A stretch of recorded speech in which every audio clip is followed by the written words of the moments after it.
Hello, everybody. Welcome to another amazing, wonderful, fantastic webinar. So, today we're going to be going over some random questions that I have prepared for us. We'll talk about a bunch of different topics. But first and foremost, if you are watching live or on recording, please do hit that like button, hit subscribe. It does help us out over here at the Past Buddy team, really does help us get to where we need to be to help reach more of you. And also, too, if you have, I'm going to ask another favor of everybody. Okay. If you haven't already gone to passbuddy.com to sign up, that's where we have this is the dashboard for Passbuddy. That's where we have all of our webinars, all of our practice exams, everything that you need to help you pass your real estate exam. And also, too, we do daily math videos over on our TikTok channel. So if you just head over to Passbuddy over on TikTok, you'll be able to find daily math questions. Actually, one's uploading right now as we speak, all on discount points. So check that out. Check out some of our TikToks. And also, too, I want to just say this. If you have someone who is taking real estate classes with you, or someone you know who is studying for their exam as well across the country, share this with them because this is something that's going to help them out too. So, and like I said, that helps us in turn. So, again, if you have any questions, concerns, burning desires, feel free to type it in the chat as we're going through. But let's take a look at the first question, shall we? So the first question says, what is the most likely consequence of violating a deed restriction? Is it a fine by the city, court injunction by the neighbors, arrest for non-compliance, or immediate property forfeiture? What say you in the chat? And also, too, let me ask this question. What is a deed restriction? So, what is a deed restriction? What is that? What is a deed restriction? Because I think a lot of people struggle with that, struggle with what a deed restriction is, and also who puts them on. Because here's the thing, actually, who attaches deed restrictions to a property is going to probably likely help you answer this particular question. So, a deed restriction is a restriction on a property or a condition that is placed on by a private party. So what do you think? Do you think it's going to be a fine by the city if it's placed on by by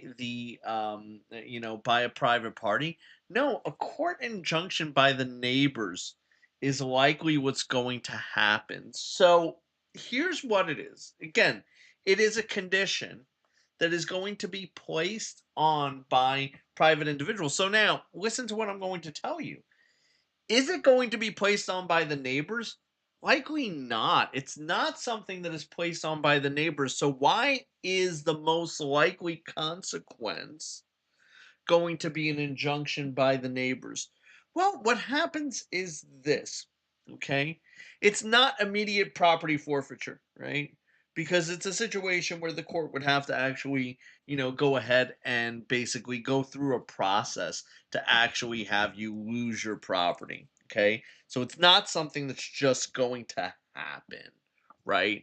But it's a situation where, okay, what happens is if there is something that someone was doing to violate a deed restriction on the property and a neighbor knew about it. So here's the thing, a neighbor would also have to kind of know about it or have knowledge or have researched it, right? Looked up the property and saw that there was a deed restriction on it that said they can't do this. Like, what could be a deed restriction? So I'll give you one. I'll give you an example of a deed restriction.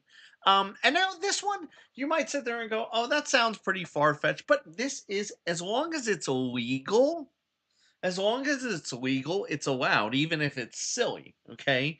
So let's say I live in South Jersey in a home that my great grandfather built. Okay. And my father is a massive Eagles fan and never, ever, ever wants the house to be painted any shade of New York Giants blue. Said, you know what? Any shade of blue, I never want my house that I built with my bare hands. I never want it to be blue. I hate the Giants and I can't stand them. So you could put a deed restriction in. Now, could that affect the value of the property? Sure. Absolutely, it certainly can. Could it impact how likely it is to sell? Potentially, yes. So, several things can be true at the same time. You can have a deed restriction on the property, and it can limit and impact the value of the property. But it also could be legal and perfectly acceptable for them to have it. Also, deed restrictions typically come into play in like commercial spaces. So, have you ever seen in your town a commercial space that is left empty or quote unquote abandoned for a while? Okay. Where maybe all of a sudden what happens is they haven't seen, it's a situation where, there's a gas station, or maybe, it used to be a convenience store. So I had one down the street from me that was a convenience store. And what happened was the convenience store. So here was the story. Okay. And this is an example of a deed restriction. The convenience store is one that we have that's popular up here in the Northeast. It's called Wawa. Okay. So Wawa had a convenience store down the road from me. Now, they moved to a bigger location with a gas station about 3 miles down the road. But they were the owner of that property, and they placed a deed restriction on it that said a convenience store can't open there. Now, the property sat empty for a while because the deed restriction was only for 4 years or something, so that they could get established and all that kind of stuff. They didn't want a competing convenience store in that old location, right? Because what they wanted to do was basically take all their existing customers and move them down to their new location. So what happened was this property just kind of sat there for a little bit until that deed restriction, which was a timed deed restriction, which was something that they said, hey, for 4 years, you can't build a convenience store here. It's a situation where that is that is the scenario, is that they just basically had it like that. So that's why if you ever have anything in your area that's abandoned, vacant for a while, and you're wondering, I wonder what's going on, there might be a deed restriction in play, and that might actually be impacting it. And also, let me ask you this: what is an injunction? So, anyone that's here with me live, you could type that into the chat. What is an injunction, right? What is an injunction? So, an injunction is a court action that says you must stop doing A, whatever that is.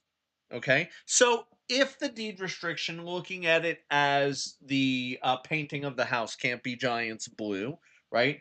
And the neighbor finds, the new owner painting the home Giants blue, basically they could go to court and get an injunction to say, hey, you have to stop painting that home blue because there's a deed restriction on it. Can't be blue, has to be anything but that. Philadelphia Eagles green, preferably per my father and family, right?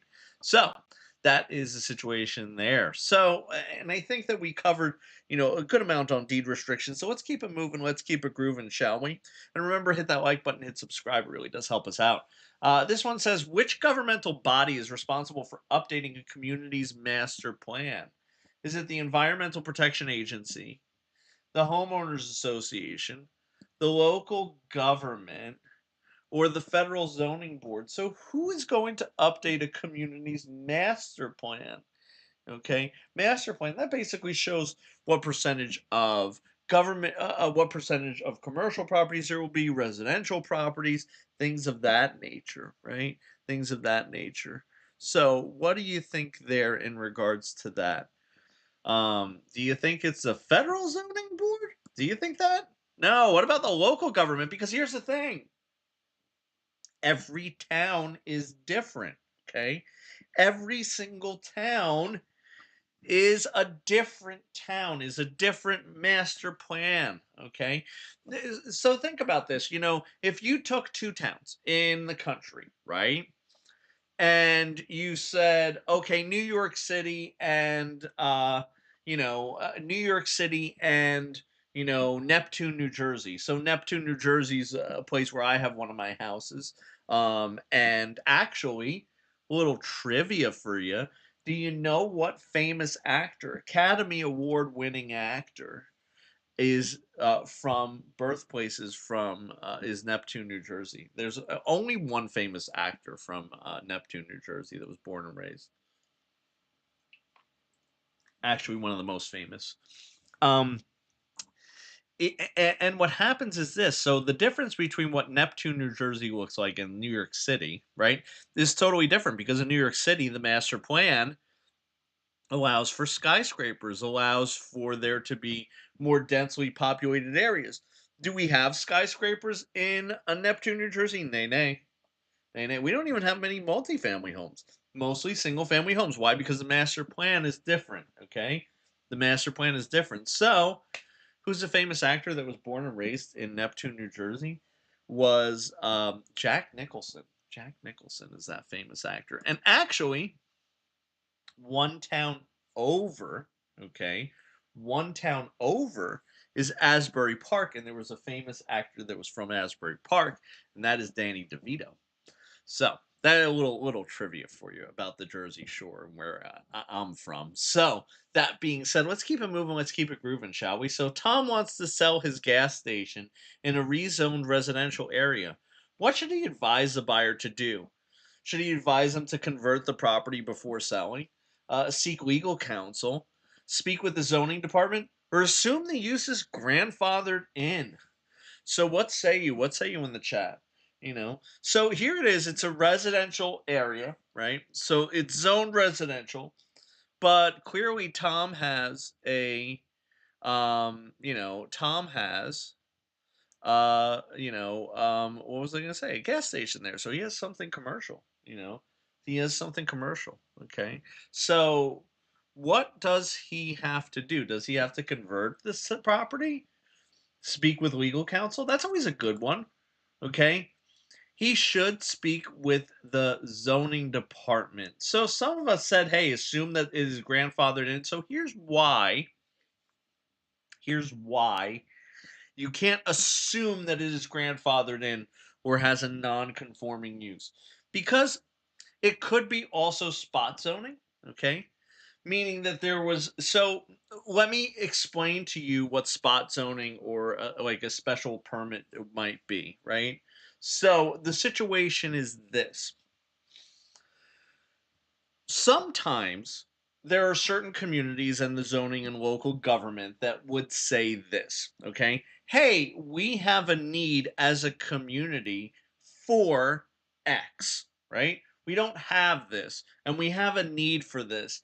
And we're zoned residential, but we're going to allow you to basically, go in and build whatever it is. So, like, for instance, okay, I think a gas station would be a perfect example. When it comes to a gas station, could you imagine if one place is maybe very, very, very residential and there's no shopping malls, no commercial activity. You have to go way out of town for any of that.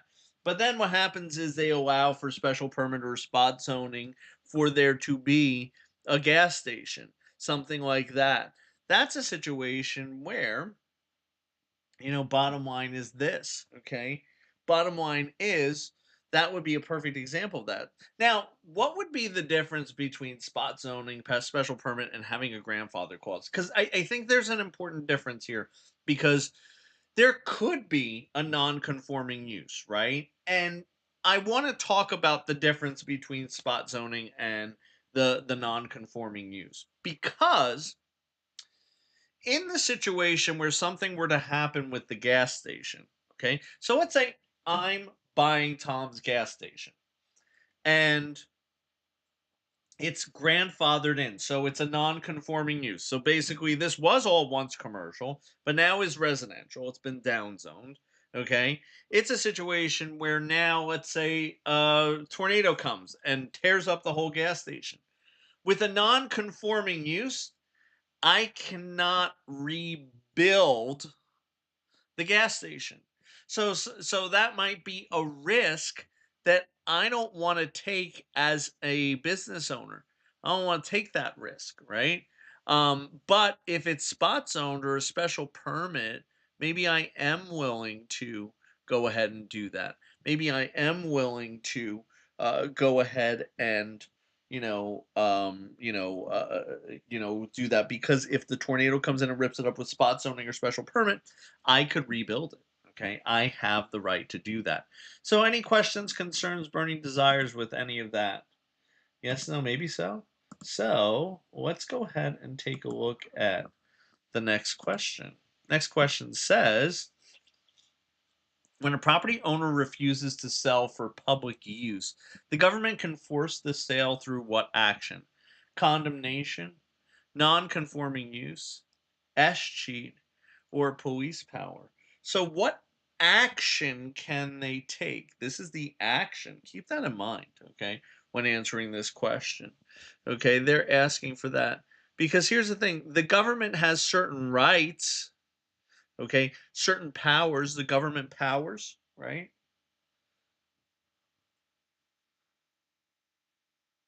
Spot zone is a new one for me. Yeah, so spot zoning or special use permits, because again, that's a situation where, right? You know, that's a situation where there might be, like I said, a use for it in which the community needs it, right? So, like out in the like desert area, right? They're going to, potentially, allow spot zoning for certain things, special permit use, okay, depending on what the situation is, and again, I'm painting with a very broad general stroke of the pen, but it really depends on the situation, right? Because we could sit there and analyze certain specifics of situations to get us to a better understanding as to why they're doing one thing or another. But this is also why I'm going to get on my tiny little soapbox for a minute. This is why your local government is so important to you. Actually, probably more so than the federal government. Because the local government really does impact you so much more than your federal government, because the federal should be looser restrictions, right, and then it should be more restrictive on the local level. So your local government is something that's super super super important to you. That is something that I would tell you, that always, knowledge, get knowledge on, especially going into real estate. Really educate yourself on the local climate so that you can understand what the needs of your community are. So this one, the action that they're going to take is condemnation, right? And what is the name of the right that they're exercising? What is the name of the right that they're exercising when they start the process of condemnation? So they're condemning a property for public use, but what is the right that they're actually exercising? Their government right. So when we use the acronym PETE, right? The police powers, right? And then there's escheat, taxation, and then there's one more E that would be the right that they're using here. They're exercising their right of eminent domain. Eminent domain, right on the tip of your tongue, right? So, eminent domain is the right, and we exercise that through the process of condemnation. So, eminent domain is exercised through the right, through the process of condemnation. We would condemn the property. What would be a common example of a covenant in a residential subdivision? Okay, so we're talking about a covenant, like covenants, conditions, and restrictions, CC&Rs. So this one is a regulation that allows eminent domain, a requirement for all homes to have attached garages, a limit on the number of occupants, or a prohibition on building more than one house per acre. So we're talking about a um, a covenant, right? A covenant condition or restriction on a residential subdivision. So you're talking about, and here's the thing, this could be, when we're talking about this, could be a townhome development, could be single family residence. It is basically a situation where there might be some sort of HOA and like bylaws, right? So, what would that be? What do you think? Let's just pick one at random. Do you think it's a prohibition on building one more than one house is there? No. So the answer to this is going to be B, a requirement for all homes to have attached garages. So this is a situation where, so if you're thinking about it, because a lot of people who are thinking of covenants on properties, like the covenants, conditions, and restrictions in a residential subdivision, okay, it's a situation where, okay, they really they're set up where you're probably thinking of it being a townhome or a condominium, right? That's usually, and tell me in the chat if you always think like subdivision, you're thinking condominium, townhome, right? Like that style. When I say condominium style, right? Because that's what you're probably thinking of. So the situation is that a residential subdivision could be single family homes, right? And there could be covenants on there which are restrictions about the requirements that you could have. So eminent domain. Let's just go through these, right, and talk about why it's incorrect, right? So eminent domain is a government power. The government has the right to eminent domain, irregardless of what you own. Okay, you can own in a subdivision, you can own a single family home with no subdivision, right? Like the government has that control. Okay, 100%. Okay, now a limit on the number of occupants. A covenant or a restriction would not have that. That would be your local government. That would be their police powers. So they would limit how many people could legally occupy the property, right?